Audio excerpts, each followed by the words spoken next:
All right, well, this is a little bit weird. What's going on, ladies and gentlemen? Welcome back to the recap and breakdown. Today we have UFC Fight Night Cejudo versus Song Yadong, which just took place on February 22nd, 2025. We're going to be starting with the prelims, ending with the main event, just going through the entire card, giving my reaction and breakdown on what happened.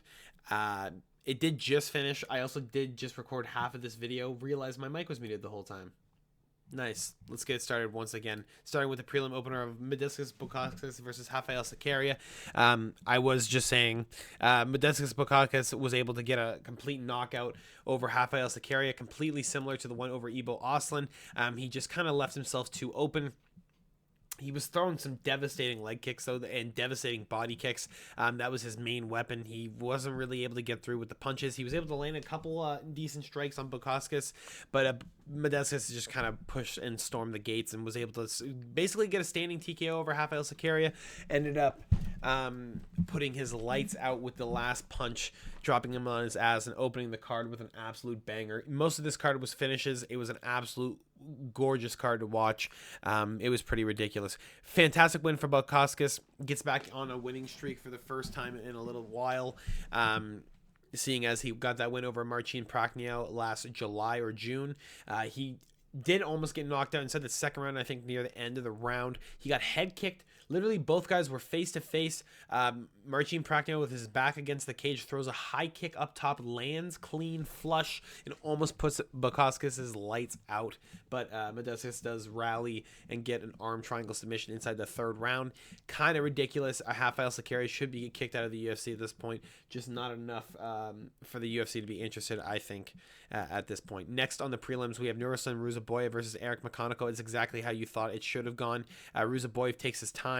And Eric McConaughey just has never fought this level of competition. He kind of wasted his gas early, looked good for the first minute, and then Ruzaboyev's, you start looking at him and you're like, oh shit, this guy's 6'5", like he's giant at 185. After this fight, he says he's willing to fight at 170.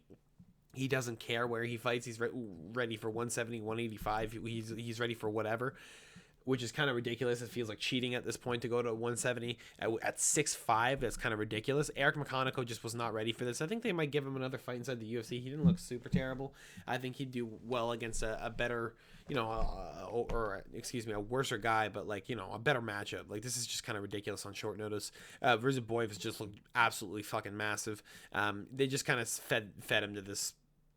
To Ruzaboyev, it's just kind of, it is what it is. They needed to get his confidence back. He's Uzbekistan. He's 185. They need another guy at 185 that makes some fucking highlights. There you go. Ruzaboyev gets a right hand, drops him, able to follow up some shots. And it is what it is. We're going to move on next on the prelims now. This one was absolutely pathetic. Austin Vanderford versus Nikolay Veretennikov. Now, Veretennikov loses his fucking job after this. He's not in the UFC anymore.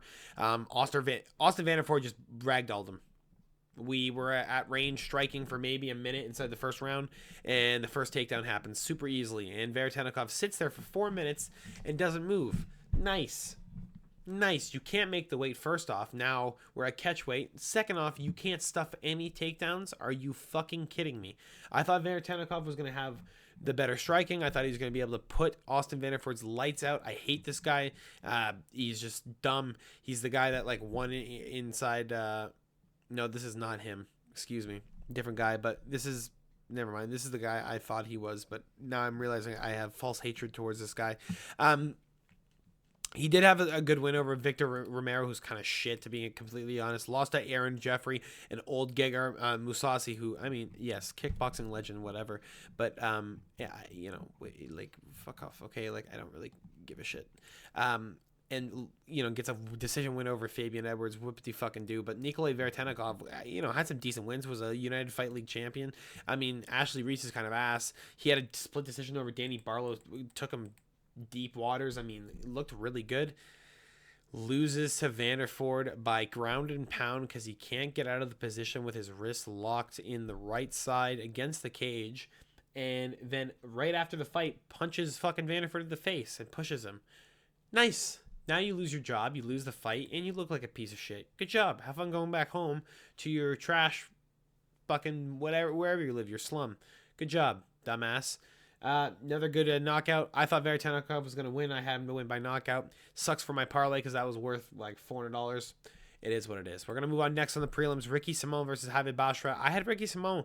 I thought he was too much for Javid Bashrat. I thought, the veteran experience could be too much. I thought he was going to have a little bit too much experience. Going to be more technical.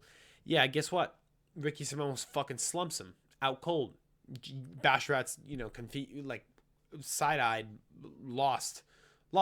His eyes are wandering. He's wandering on his back. Gone. Ricky Simon, absolute amazing victory.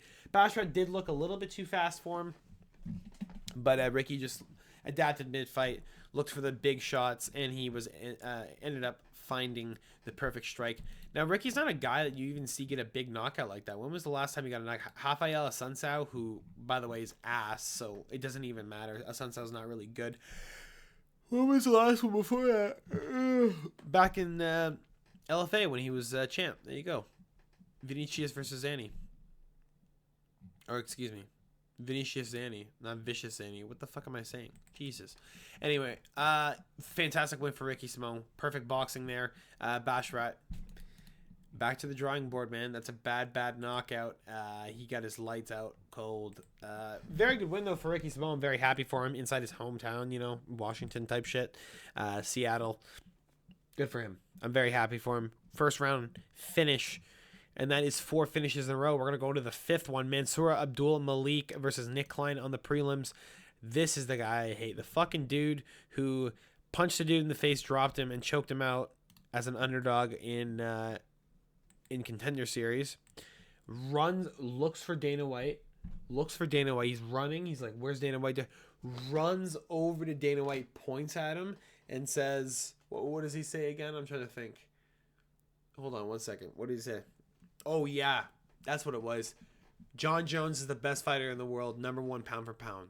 You are a fucking loser. You have Dana's dick in your mouth. You are a loser. You deserve to get knocked out like that. He had a good first round against Mansour Abdul Malik. Hit him with a spinning elbow.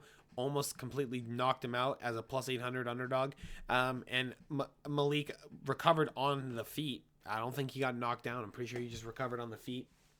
Kept the pressure against Nick Klein and ended up finding the knockout inside the second round. Just started flowing, and that was it. Nick Klein had nothing for him. Like, literally nothing. Mansour Abdul Malik is just ridiculous. He's just an absolute power machine. He looks for the finish. He's calculated in his approach. He doesn't rush it. Nick Klein just caught him with a good spinning back fist.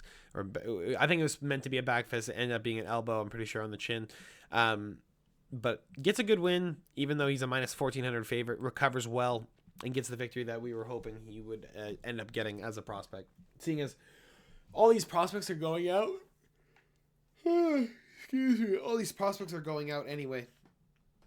Like, whatever. I want someone to live, okay? Someone needs to flourish as a prospect. Now, Nick Klein and Dusko Todorovic are not the most fucking fantastic wins, but at least we start somewhere. At least we start building up somewhere. Don't be Shamil Gaziv, though, where you blob against someone and say, I can't see, and then you end the fight because you're too fat. Next on the prelims, we have Makwizzy Costa against Andre Fili. Andre Fili, I thought he was going to be piecing him up on the feet, which started to happen a little bit. He was able to get a takedown, and Fili... Okay, listen, I'm going to do a full screen for this because I'm kind of pissed off about it. Fili, literally, he's in a guillotine. He goes for a takedown, gets Costa down, is in a guillotine, pops his head out, puts his fucking head back in the spot for the guillotine. Costa wraps his head right back around it, just picks his back up and starts pulling on it. Oh, and what does Fili do? Oh, he keeps the body lock and keeps pushing his shoulder down. What the fuck do you think Costa's going to do? He just fucking, sinks it up and just holds it. He's just pushing on it and just sits there, and he's literally sitting there. He's literally like looking around. He's like, I'm pretty sure he did a shoulder shrug. He did this. He was like, and then Fili just tapped. Like, what are you doing? He needs a fucking lesson in guillotine. Like, holy shit. You literally got given an out. You got given an out, and you didn't even use it. Like, what? I'm so confused, dude. It's actually ridiculous. I don't get it. Anyway, we're going to move on because this is pissing me off too much. Like, Feely was touching him up too, landing decent. Low-key pathetic. I'm not going to lie. Low-key pathetic. You can't even be upset with that outcome as Andre Feely if you were him, because you literally gave your head into that guillotine.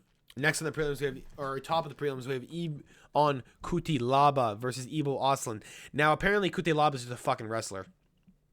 This dude's just a wrestler. Like, he did it to Ivan, he did it to fucking Ivo. I literally said, Ivo better get this knockout. I needed this for another parlay. This is the last pick of a parlay. Oh, of course.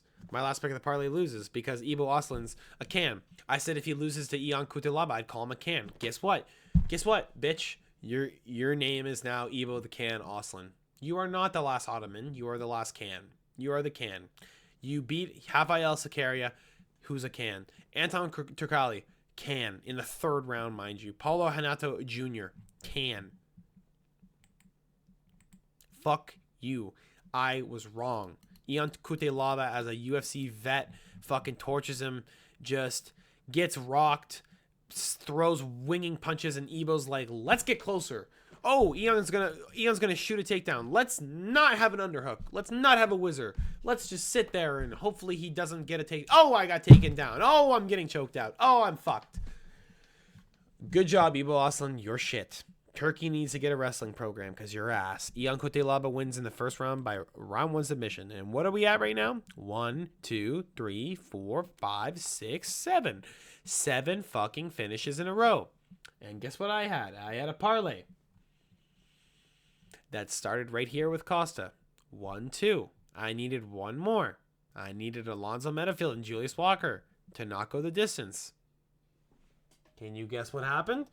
Alonzo Metafield and Julius Walker go the distance to start off the main card at 205. Julius the Juicebox Walker is a fucking loser. This guy is supposed to be a dude who wrestles and ground and pounds. He's supposed to be one of the most impressive guys at ground and pound that we've seen in a long time. He's at 205. I'm like, okay, Alonzo Metafield should be able to piece him up if he just keeps trying to shoot takedowns. Guess what happens? Julius Walker keeps shooting takedowns, can't get a takedown. Doesn't get a takedown the whole fight. Alonzo Metafield just underhooks, moves. Wow. Really hard to do, especially when you're a dude who used to play fucking basketball, has no training whatsoever, and is like, I want to fight. All right, get into the UFC, bitch. Let's go. With 6 fights, apparently. Alonzo Metafield just moves off to the side, punches him in the face. Okay, in the first round, rocks him bad. Oh, Julius rocks him bad, too. Oh, now we have 2 guys who are rocked, both gassed out in the first round. Oh, now we got to watch 10 minutes of slop fest because both these guys have no gas tank. Great. I was biting my nails watching the fucking second round. I was like, are these guys going to knock each other? No. No one has power anymore. They're both gassed out. Alonzo Metafield wins a fucking split decision for the, third time in his life. Great. Nice. For the third time in your life in 20 fights. That's fucking, what is it? 8%, 10%, 12%, 12.5%. 12.5% of the time. No, that's less than that, bro. What am I talking about here? 19% of the wins. All right. I was close. 19% of your wins are decisions. I chose knockout, which is 56% of your wins. And I chose knockout or submission, which is 100% of Julius Walker. Oh, but no. Go to a decision. Thank you. Good job.